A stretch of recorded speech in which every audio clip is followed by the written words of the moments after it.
Welcome back to the channel and happy Thanksgiving. I hope everyone, at least in the US, is having a fantastic time celebrating the holiday, watching a little football, eating a lot of food. Me and the family, we are not where we normally live. We are actually out on a family vacation. We haven't got to do this in over 3 years. The pandemic affected everyone differently.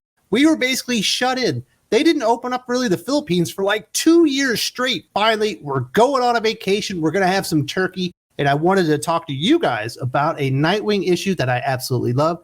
Nightwing number 43. The current Nightwing run that we're in, it started out with Tim Seeley, who had co-written the previous Dick Grayson series with Tom King. Just wasn't very good. Sam Humphries took over. It was actually even worse. And then Ben Percy was scheduled to take over. And it actually gets better under Ben Percy. But they had a couple of gaps in there. They end up bringing in Colin Kelly and Jackson Lanzig for Nightwing number 42, and Michael Moreci for Nightwing 43. And if you've read both issues, you are probably like me, completely confused, befuddled, how Colin Kelly and Jackson Lanzig are writing Captain America right now, while Michael Moreci is not working for the big two. Michael Moreci is an undervalued talent in the world of comic books. A lot of you may know him for his irreverent take on like the Conan archetype kind of hero with Barbaric, which I personally find very entertaining. I definitely been recommending that one since day number one. But when you read this comic book, you will find out Michael Moreci likely loves Dick Grayson just as much as you do, if not just a little bit more. I've never spoken to the man, but I can tell you after reading this comic book, he has a special place in his heart for Dick Grayson and Nightwing, and it comes out in spades. He had one opportunity to tell a story, and he says something about the character. I went back and looked at some of the older reviews, and some people said this was just filler and you could skip it. I say if you are a Dick Grayson Nightwing fan, you can't skip this comic book. If you haven't read it, go directly to your comic book store tomorrow. Enjoy Thanksgiving first. Get you a copy of this, and you are going to thank me later. It looks absolutely fantastic, illustrated by Mickey Jung. And when you read the comic book, some people may say, well, it's just Nightwing and Damian Wayne and Arsenal fighting ninjas. But that is not what Nightwing number 43 is about at all. Sure, the setting is they are fighting ninjas because you have to have something exciting happen. It's actually a comic book.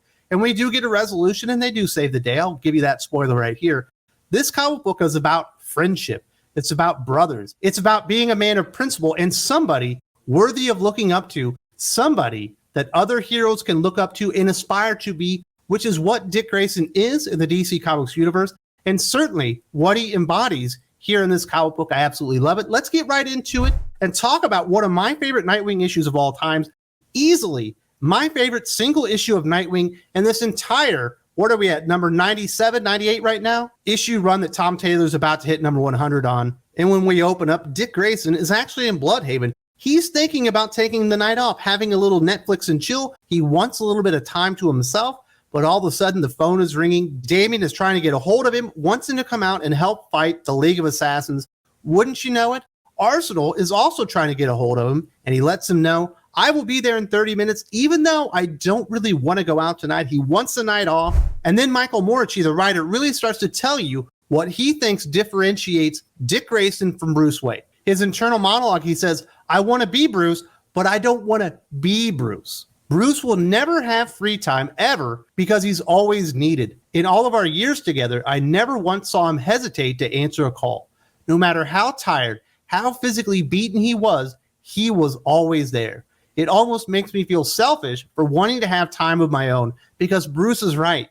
You become a certain kind of hero, someone will always need you. Talking about the burden of being a hero in the DC Comics universe associated with Batman. He wants to be like him. He wants to take the best parts of Bruce Wayne Batman, but he also wants to be his own self. And part of that is his friendship or his big brother relationship with Damian, who he describes saying he's like my little brother. If my little brother were a tightly wound, highly trained assassin who could kill you with a single sheet of paper. Acknowledging he's a kid, but obviously a very, very dangerous kid. One of the coolest relationships in the entire DC Comics universe. And one of the additions that Grant Morrison made to the DC universe that I wholeheartedly agree with is the relationship between Dick Grayson and Damian Wayne Robin. Damian Wayne Robin, obviously, he's very violent. He had a very bad childhood and upbringing that brings him into conflict with his father, who he's always trying to outdo. But his relationship with Dick Grayson is completely different. Once Dick Grayson earned his respect early on in that Batman and Robin run, the dynamic between the two, I don't know why they've ever separated them.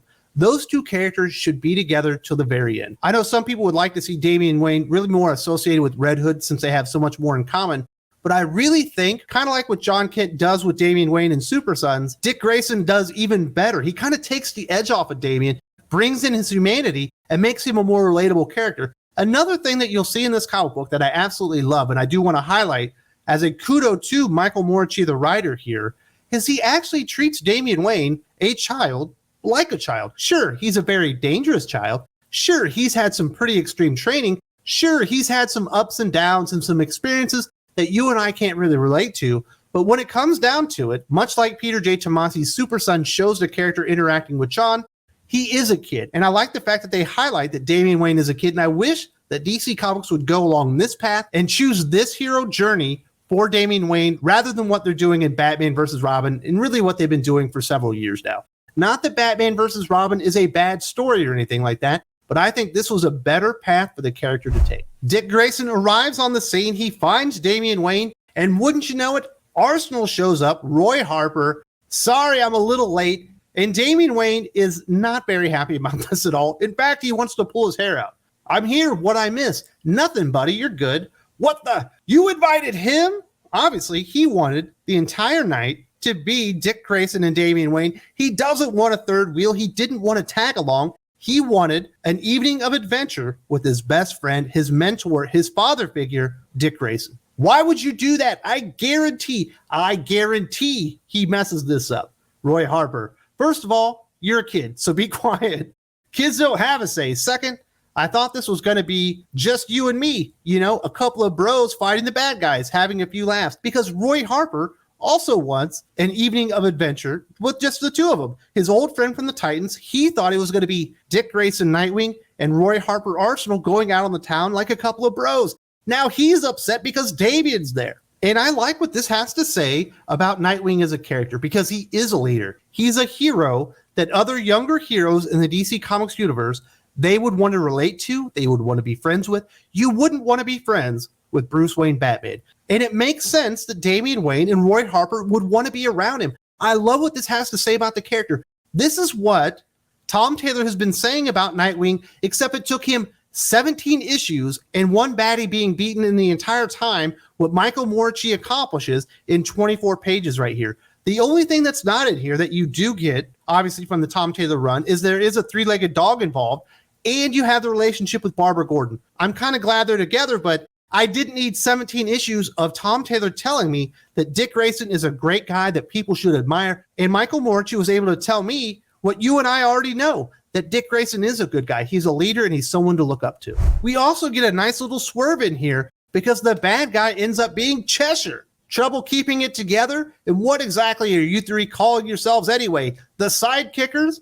Obviously, Roy Harper is a little bit surprised here. Oh, whoa, Cheshire, I'm totally shocked you're behind this. Look at my face. Shocked. Yes, Arsenal, you're not exactly the best model of subterfuge. Now, if you'll excuse me, whoa. Please tell me you didn't call me out here to help you work on your relationship issues. Arsenal says, keep it down, bro. I don't want her knowing that. And what subterfuge mean? Roy, come on, man. Take it seriously. So not only do we have a great fight between these three heroes and a bunch of ninjas, but we bring in a little bit of relationship drama with Cheshire and a few deep cuts into DC Comics history involving the character and Roy Harper as well. I quite enjoyed that part. And one thing that you'll notice throughout this entire comic book is the art from Mick Yu Jung, who we don't really see at DC Comics or really Marvel these days all that much, is absolutely fantastic, especially when we get to the action scenes. And there's plenty of action in this comic book because they've got to defeat the enemy in very short order. That's another thing that I like about Michael Moreci, the writer, is there are no wasted pages in this comic book. He knows he gets one chance to write his Nightwing story, and he does it very efficiently, and it's certainly backed up with fantastic art, very kinetic, very action-packed. We get great emotions on the faces. We even get reactions to jokes that kind of fit the story and stuff like that. Absolutely beautifully illustrated, action-packed comic book story that has a lot of fun to be explored in here, and it has something important to say about Dick Grayson and the way Michael Moreci and Mick Yu Jung feel about the character. And when we get to the end, it turns out the boys had a pretty good night. They almost don't save the day, but they end up pulling it through. Arsenal says, guys, this was pretty awesome. We should form a team or something.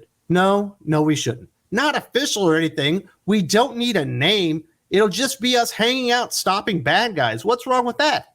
A lot. And then Nightwing says, come on, this wasn't so bad. It probably would have been even better if I'd been more committed from the start. I shortchanged you both, and that's not okay. Another very interesting thing to say about Nightwing, who was always willing to take accountability for his shortcomings. He feels like he missed something very key in this. He was fooled, he was bamboozled, and he let his two young friends who were looking up to him down on the evening, even though they still won. That feels like Dick Grayson. Please. We would have never pulled this off without you. We owe you one. Besides, if there's one thing Robin and I agree on, is that it was cool just to spend time together. I don't like the idea of us agreeing on anything, bud. I'm glad you got out of stupid Bloodhaven for a while. It's not the same without you. Guys, it means a lot to hear you say that. Everything said and done, this was a pretty fun night, which actually has me thinking, and he ends up getting Roy and Damian Wayne to take care of some of his light work in Bloodhaven. And that is my review of Nightwing number 43 by Michael Moreci. I didn't want to give away all the spoilers. Hopefully, if you love Nightwing and you've never experienced that comic book, you will go out and get a copy for yourself and see exactly what I'm talking about. But it says something cool about the character. Once again, I do want to say, I hope you're having a wonderful Thanksgiving holiday. I'm out with my family celebrating. We're having a great time. I hope you and your family are having a great time. I will have one more video up today. It will not be nearly this positive. Actually, Aaron Sparrow and I are going to review Thor Love and Thunder. I finally watched it just for you guys, so be looking out for that because that's coming in the not too distant future. As far as Nightwing fans, a few years back, I actually did a 2-part series talking about what makes Dick Grayson Nightwing an amazing hero and talking about the sad state of the Rick Grayson storyline that was ongoing at the time. I'm not going to suggest you watch that Rick Grayson video because I think we should just all forget that ever happened, but definitely watch this. If you love Dick Grayson, if you love Nightwing as much as I do, as much as Michael Moreci does, definitely watch this, enjoy it, and let's think about what a wonderful hero Dick Grayson Nightwing is. If you don't see the video here, there's also a link in the video description.